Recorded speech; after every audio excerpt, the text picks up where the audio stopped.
ሞሳድ ድጋሚ ኢራንን አንገት አስደፍቷል። የእስራኤል የስለላ አቅም አሁን ላይ ዓለምን እያስደመመ ይገኛል። የት እንዳሉ እንኳን በቅጡ የማይታወቁትና ከህዝብ በፊት የተሰወሩት የኢራን አዲሱ መሪ ሞጅታባ ኻሜኒ ለሞሳድ ግን የተሰወሩ አይመስልም።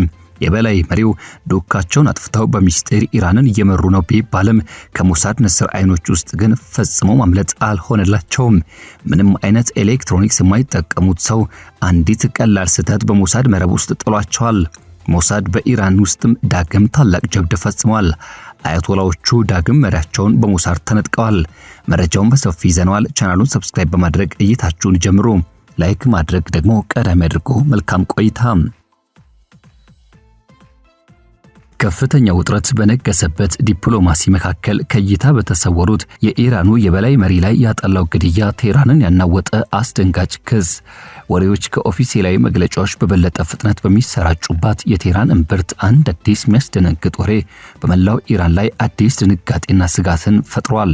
ዛሬ በተሰፊው እየተዘዋወሩ ያሉ ዘገባዎች እንደሚያመላክቱት የተገደሉት የአያቶላ አሊ ኻሜኒ ልጅና የወቅቱ የኢራን በላይ መሪ የሆኑት ሚስጥራዊ ሞጅታባ ኻሜኒ በኢራን ግዛት ውስጥ በጥልቅ በተፈጸመ ከፍተኛ አደጋ በነበረበት የሞሳድ ኦፕሬሽን ተወግዷል።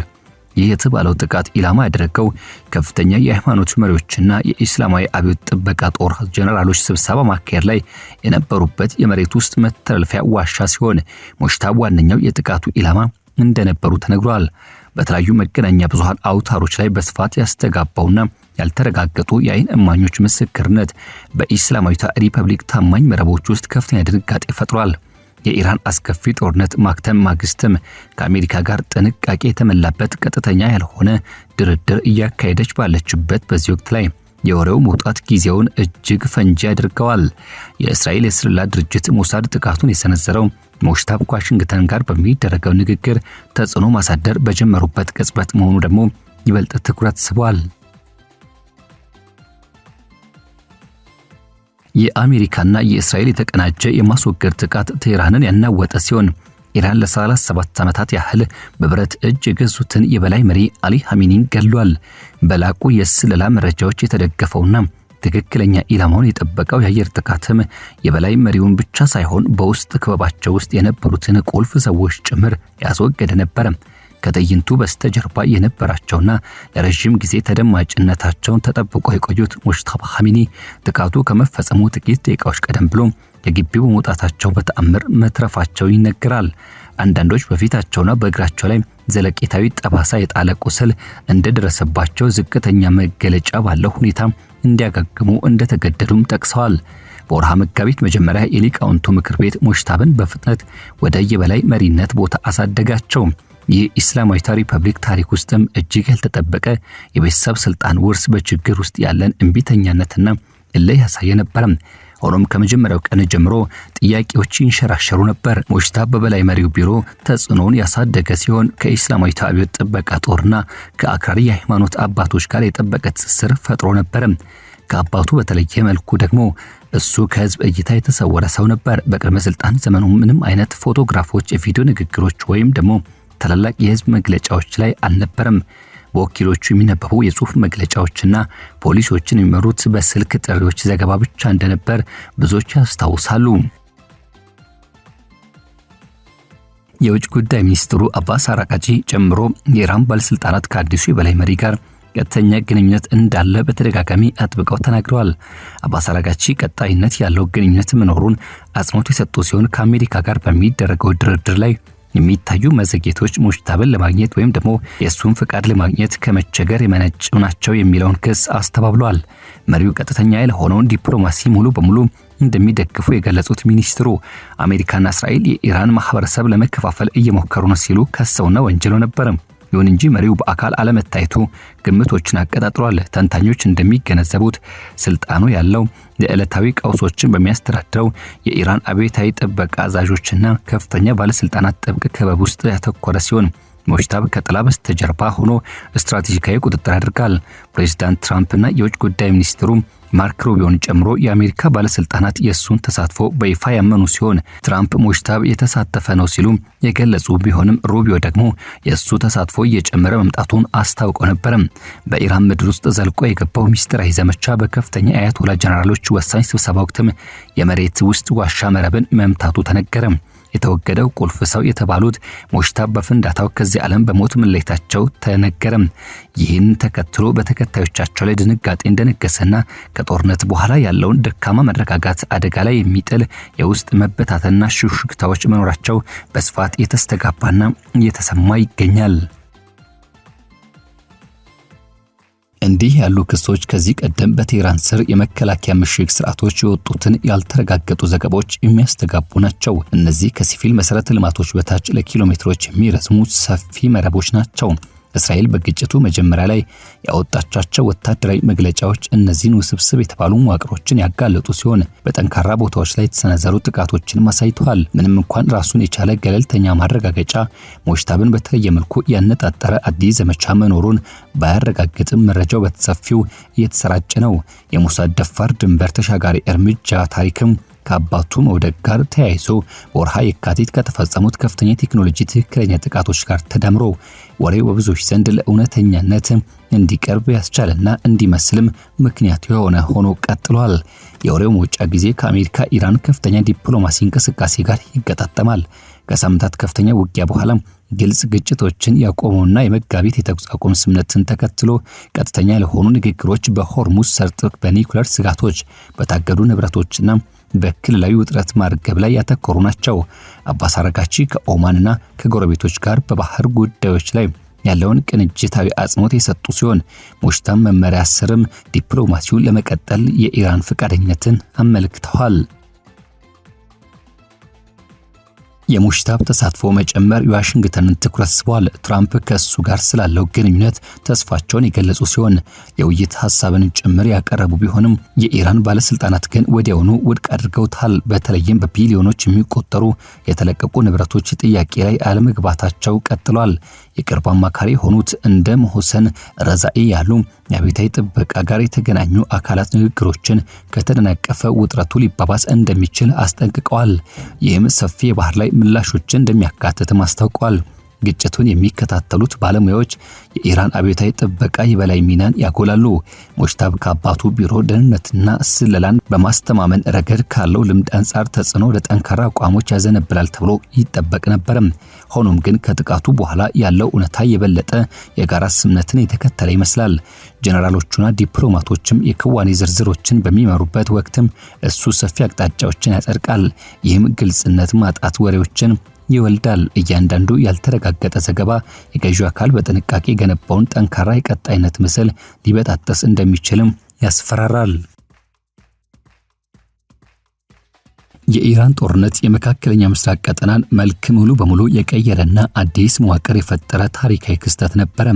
የአሜሪካና የእስራኤል ጥምር ኃይሎች በሰነዘሩት አስከፊ ጥቃት አሊ ሐሚኒ መግደል ብቻ ሳይሆን በመላው ቀጠና ላይ በሚገኙ ኢላማዎች ላይ በሺዎች የሚቆጠሩ ሚሳኤሎችና ድሮኖች የታገዘ ታላቅ የኢራን አጸፋዊ እርምጃ እንዲቀሰቀስ ምክንያት ሆኗል። ይህ የአጸፋዊ እርምጃ በተለይም በሆርሙዝ በኩል የሚደረገውን የዓለም አቀፍ ነዳጅና የኃይል አቅርቦት ፍሰት በከፍተኛ ደረጃ በማስተጓጎል የዓለምን ኢኮኖሚ እጅግ አናውጧል።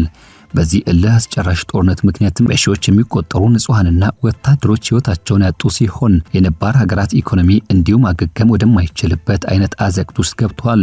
ምንም እንኳን በኋላ ላይ የተደረሰው የተኩስ አቁም ስምምነት ለጊዜው ጋብ ያለ እፎይታን ቢያመጣም ከስር የሚንተከተከው መሰረታዊ ውጥረቶች የኒውክሌር ምኞትና የጥቅም አስከባሪ ተላላኪ መረቦች ፕሮክሲ ኔትወርክስና ቀጠናዊ ግዛት ይገባኛል ጥያቄዎች አሁንም ድረስ እንደለኮሱና ሳይጠፉ እንደነደዱ ነበር።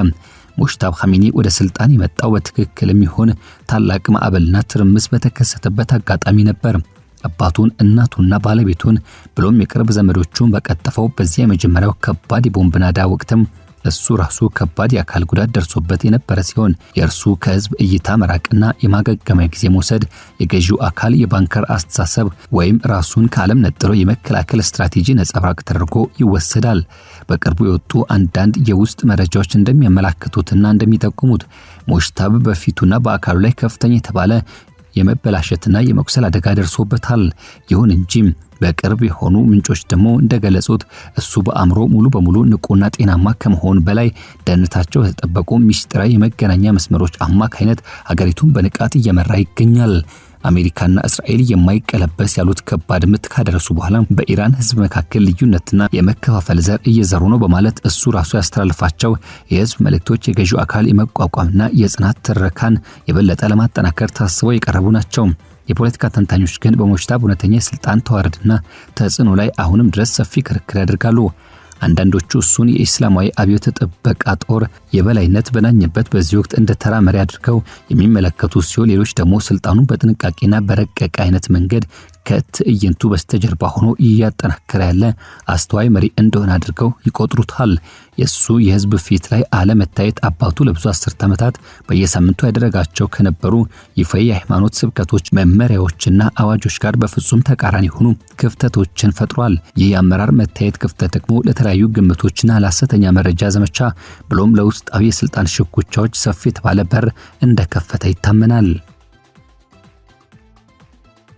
የእስራኤል የስለላ ድርጅት ሞሳድ ያለው አቅምና እንዲሁም ብቃት ለረጅም ጊዜ ተቋሚዎችና ጠላቶችን ሲያስፈራና ሲያስደነግጥ ቆይቷል። ከዚህ ባሻገር በዓለም ዙሪያ ከተፈጸሙ የታለሙ ግድያዎች ጀምሮ እስከ አገራት የውስጥ መዋቅር በጥልቅ ዘልቆ የመግባት ዘመቻዎች ድረስ የዚህ ድርጅት በጥንቃቄና በጥበብ የመምታት ስምም እንደ ዛሬው አይነት አስደናቂ ክስተቶች እውን ሊሆን ይችላል የሚለው እምነትም በብዙዎች ዘንድ እንዲሰርጽ ምክንያት ሆኗል። የካቲት ጥቃት ለዚህ ፍጹም ማሳያ ነበረ። በላቁ የጦር መሳሪያዎችና በማንኛውም መመዘኛዎች እንከን በሌለው የስለላ መረጃ የታገዘው ያ ጥቃት በመሪዎች መኖሪያና የእዝ ማዕከላት ላይ በአንድ ጊዜ ብሎም በተመሳሳይ ቅጽበት የተሰነዘረ ነበር። ለረጅም ጊዜ ሲወራባቸው የነበሩትና በከፊል በእስራኤል የሳተላይት ምስሎች የተረጋገጡ የመሬት ውስጥ ምሽጎችና መዋቅሮች ማንኛውም አዲስ ወታደራዊ ዘመቻ ውስጥም ዋነኛና ቀዳሚ የጥቃት ኢላማዎች መሆናቸው የማይቀር ነው። አዲስ ወታደራዊ ወይም ደግሞ የስለላ ዘመቻ በትክክል ከተካሄደ ይህ የሚያሳየው እስራኤል ለኢራን ስትራቴጂካዊ ጥቅሞችና ንብረቶቿ ሊያስጠብቅላት የሚችል ዲፕሎማሲያዊ ድርድር መተንፈሻ ቀዳዳ ወይም ደግሞ ጊዜ ለመስጠት ፈቃደኛ አለመሆኗን ነው። የቴህራን የጥቅም አስከባሪ ኃይሎች የባላስቲክ ሚሳኤሎች ፕሮግራም እንዲሁም የኒውክሌር መጣደፍ ደረጃ አሁን ድረስ ቀጠናውን በማንኛውም ጊዜ ሊያፈነዱት የሚችሉ ዋና ነጥቦች ናቸው ባይ ናቸው። የኢራን የማይቋረጥ የክምችት ሚሳኤል ማስፈራሪያዎችና የባህር ላይ ትራንስፖርት የመዝጋት ዛቻዎች እንደ መከላከያና ማስፈራሪያ ሆነው ያገለግላሉ። ሆኖም ግን በአመራር ደረጃ ላይ የሚፈጠር አለመረጋጋትና መዋዠቅ ደግሞ ጠላቶቿን የበለጠ ደፋር እርምጃ እንዲወስዱ ሊያበረታታ ዓለም ወዳልታሰበ የተሳሳተ ስሌት ሊመራ ይችላል። በተቃራኒው ደግሞ የኢራን ደህንነትና የመልሶ ማጥቃት ስለላ እንዲሁ ደግሞ የኢራን አብዮታዊ ጥበቃ መከላከያ ኃይል ከመጀመሪያው ጥቃት በኋላ በእጅጉ ጠንክሯል እንዲሁም ዘምኗል። ሙጅታባ ደህንነታቸው የተጠበቁና የተበታተኑ የሚስጥር መረቦችን እንደሚጠቀም መነገሩ ደግሞ ቀደም ሲል ከፍተኛ ዋጋ ያላቸው ግለሰቦች ለመያዝ ወይም ለመግደል ከተደረጉት አደን አገሪቱ ትልቅ ትምህርት መውሰዷን ያሳያል። በየካቲት ወር በነበረው ጥቃት ሳይሞት መትረፉ ራሱ እሱና ደህንነት መዋቅሩ ላይ ያላቸውን ፈጣን የመንቀሳቀስ ብሎም የመለወጥ ብቃት በሚገባ ያረጋገጠ ተደርጎ ይታሰባል። ሁኔታውን በጥንቃቄና በቅርብ የተከታተሉ ያሉ የአሜሪካ ባለስልጣናት በቴህራን ውስጥ ትርምስ መኖሩን አስተባብለዋል። ይልቁንም ሙጅታባ በአገሪቱ ጉዳዮች ላይ አሁንም ድረስ በንቃት የተሳተፈ እንደሚገኝ ያረጋግጣሉ።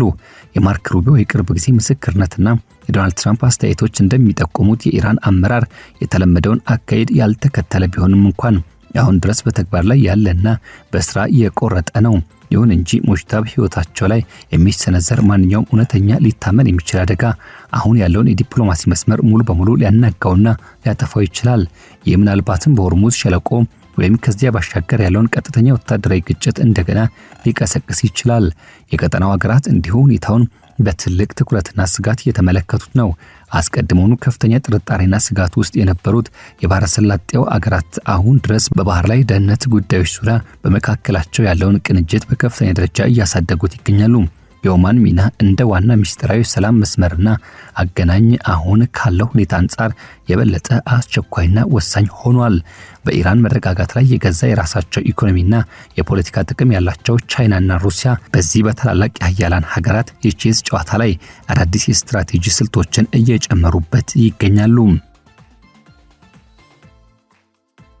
ለተራው የኢራን ህዝብ ግን እነዚህ ወሬዎች ቀደም ሲል ከነበረው የጦርነት ድካም ከከባድ ኢኮኖሚ ምላሽ ቀውስና ከወደፊት አለመተማመን ጋር ተዳምረው ተጨማሪ ከባድ የስነ ልቦና ሸክም ሆነውባቸዋል።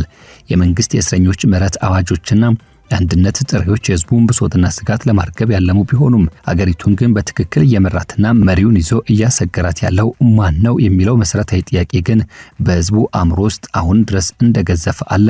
በእስራኤል በአሜሪካና በኢራን መካከል ያለው የድብቅ ጦርነት በተኩስ አቁም ስምምነት ማክተሙ አላበቃም። ይልቁንም እጅግ ከፍተኛ ዋጋ ወዳለው የስለላ ዲፕሎማሲና ማስፈራሪያ የቁማር ጨዋታ ተቀይሯል። የሙጅታባ ኻሜኒ እጣ ፈንታ በትክክልም የዚህ ሁሉ መዋቅር ማዕከል ነው። ድርድሩ በዋሻዎች በጥቃቶችና በግድያ ሹክታዎች መካከል እየተጎተተ በሄደ ቁጥር መላው ዓለም ትንፋሹን ውጦ ሁኔታውን የተከታተለው ነው። አንድ የተረጋገጠ ጥቃት ቀጠናውን እንደገና ወደ ከፋ ጦርነት ሊመልሰው ይችላል። በተቃራኒው ደግሞ ቀጣይነት ያለው አሻሚነትና ወሬዎች ይህንን ደካማና ተሰባሪ ሰላም ለተወሰነ ጊዜ ጠብቀው ሊያቆዩት ይችላሉ።